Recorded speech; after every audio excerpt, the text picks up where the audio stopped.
Ciao, allora oggi prepariamo un plum cake buonissimo con farina di castagne, farina di mandorle e un ingrediente che fa la differenza, che è l'inulina. Infatti prima di cominciare vi voglio parlare un po' di tutti i benefici e del perché spesso la ritrovate nelle nostre ricette sia dolci che salate. Allora, l'inulina innanzitutto è un prebiotico che viene estratto dalla radice di cicoria, non soltanto, può essere estratto anche dal topinambur, dall'agave, ma prevalentemente quando lo andate a comprare lo trovate estratto da cicoria, e la sua particolarità è che arriva direttamente al colon dove viene poi fermentato dal microbiota. L'altra cosa che fa è che si è visto che aumenta i batteri buoni come il Bifidobacterium, il Lactobacillus, e quindi ci aiuta a mantenere un equilibrio della nostra flora, e noi sappiamo bene che quando la flora batterica è in equilibrio ne giova il sistema immunitario, ma anche tutto l'assorbimento dei nutrienti. L'inulina poi, assunta regolarmente, ci aiuta anche a migliorare la nostra regolarità intestinale. Ci sono poi degli studi che hanno mostrato anche degli esiti positivi in termini di resistenza insulinica, trigliceridi, lipidi, ci dà poi un senso di sazietà, e alcuni studi dimostrano anche che aiuta ad assorbire meglio il calcio e il magnesio, quindi diciamo che può darci un supporto interessante. Certamente se si ha un po' di sensibilità bisogna fare attenzione, perché fermentando può dare un po' di gonfiore, gas in alcuni soggetti con più sensibilità, magari portare anche crampi, quindi come ogni cosa dobbiamo innanzitutto conoscerci, imparare ad ascoltarci, a sentire il nostro medico se abbiamo dei dubbi, se stiamo apportando un cambiamento significativo.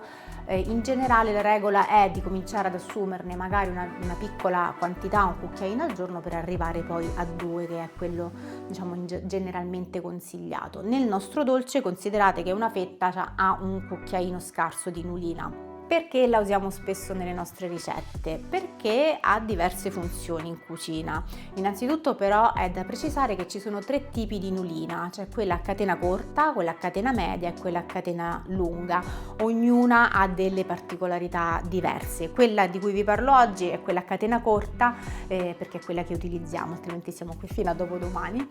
Quella a catena corta noi la utilizziamo perché ha un potere dolcificante, il rapporto con lo zucchero è al 30%, dolcifica al 30%, e quindi la usiamo in sostituzione nell'ordine di 2 cucchiai all'interno del dolce.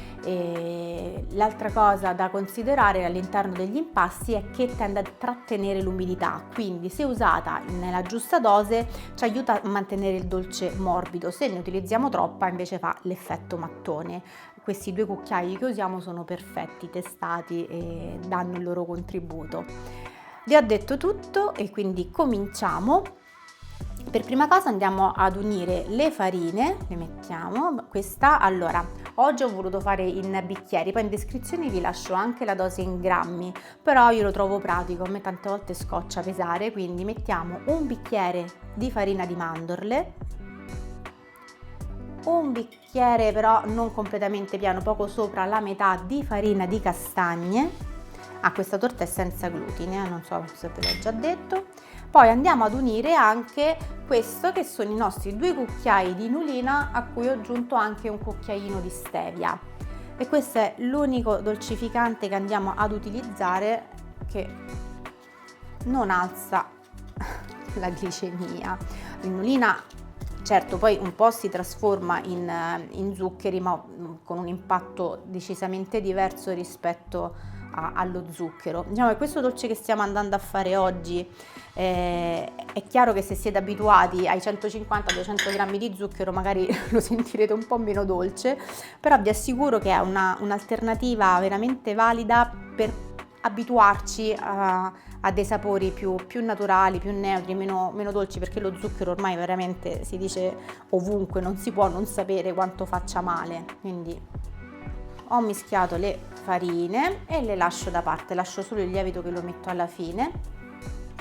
Poi in un'altra ciotola vado a mettere 4 uova, 150 g di yogurt greco, io lo metto al 10% di grassi, i dolci soprattutto, però potete optare anche per un 5, un 2, però non prendete quelli 0% grassi, io sono veramente tanto contraria.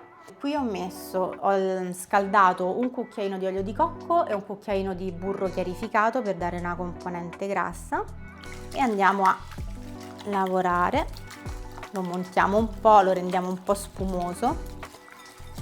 Mi ero dimenticata di aggiungere qui alle farine anche il cacao. Allora, io preferisco tritarlo piuttosto che scioglierlo, perché ho notato che c'ha un effetto un po' diverso. Prima lo scioglievo sempre, adesso lo trito. E allora vado ad aggiungere tutti i secchi e mescolo.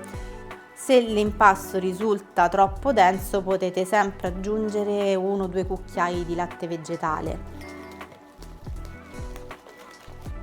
Sì, ci siamo, questa è più o meno la consistenza e a questo punto possiamo aggiungere il lievito. Se tacciate è meglio, io adesso faccio un po' così alla buona e ci siamo. Fatto. Allora, rispetto a un plum cake tradizionale, qui c'è una quota di carboidrati molto ridotta. Calcolate che solitamente un dolce normale, una fetta ha più o meno 30 grammi di carboidrati netti, questa ce n'ha circa 9. Un po' di zucchero è dato io ho usato la cioccolata all'85%, un po' di zucchero lì c'è, però insomma su tutto l'impasto è poco.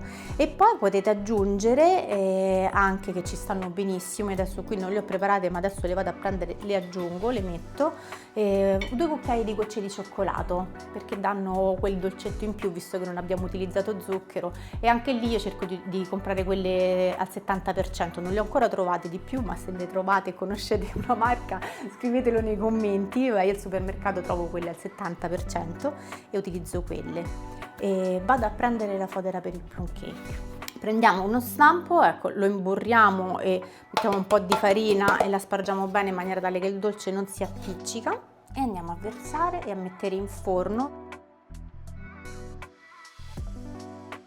e inforniamo a 170 gradi 35-40 minuti. Eccolo qui, l'ho appena sfornato, guardate quanto è soffice, è buonissimo questo, veramente. Allora, io l'ho provato ieri, quindi l'ho già qui tagliato perché prima di proporvelo ho fatto il test. Qui mi sono ricordata le gocce di cioccolato, che secondo me è molto più buono con le gocce di cioccolato. E la cosa che mi ero scordata di dirvi è che l'inulina ha anche la proprietà di far mantenere più soffici i dolci, soprattutto quando li facciamo magari senza glutine, che tendono a seccarsi prima gli impasti senza glutine. Col fatto che comunque trattiene l'umidità fa sì che si conservino meglio per più giorni, quindi ti arriva al terzo giorno che è ancora buono e soffice. Questo l'ho fatto ieri, è ancora sofficissimo. Allora, appena calda, appena sfornata è strepitosa, ma è buona anche il giorno dopo fredda. Sofficissima, buonissima.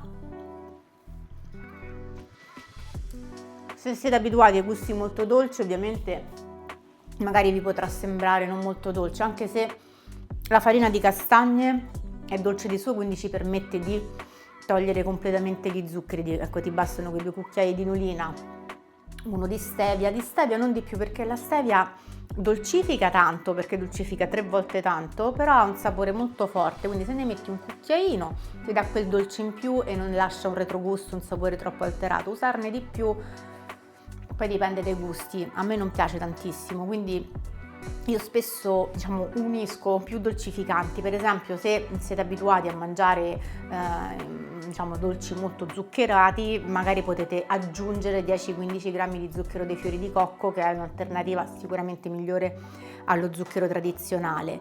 Però vi dico che col fatto che c'è la cioccolata, le gocce di cioccolato, la farina di castagne che è dolce, secondo me qui non c'è necessità di mettere altro zucchero.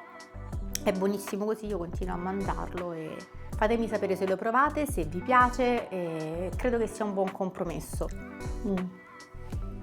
Buono.